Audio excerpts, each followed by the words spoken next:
చిన్నగా కట్ చేసుకున్న పచ్చిమిరపకాయలు, ఉల్లిపాయ ముక్కలు, చిన్నగా కట్ చేసుకున్న టమాటాలు ఇవన్నీ బాగా కలిపిన తర్వాత కరివేపాకు, వెల్లుల్లి అల్లం పేస్టు వేసి మళ్ళీ ముద్దయ్యేంత వరకు కలిపి అందులో ధనియా జీరా పౌడర్, ఉప్పు, కారం, పసుపు వేసి బాగా కలిపి నీరు పోయేంత వరకు కలపాలి. అంటే కూర ముద్దగా గ్రేవీ ముద్దగా అయ్యేంత వరకు కలిపి అప్పుడు నీరు వేసి ఈ తామర గింజలైతే వెయ్యాలి. తామర గింజలు బీపీని తగ్గించడంలో ఇవి చాలా ఉపయోగపడతాయి.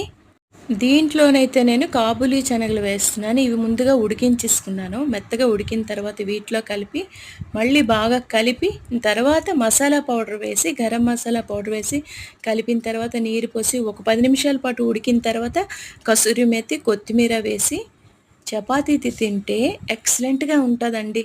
అన్నంతో కూడా తినొచ్చు. చపాతీతో అయితే ఇంకా బాగుంటుంది. వేడిగా ఉంది. మరి టేస్ట్ చూసి చెప్పనా? పర్ఫెక్ట్.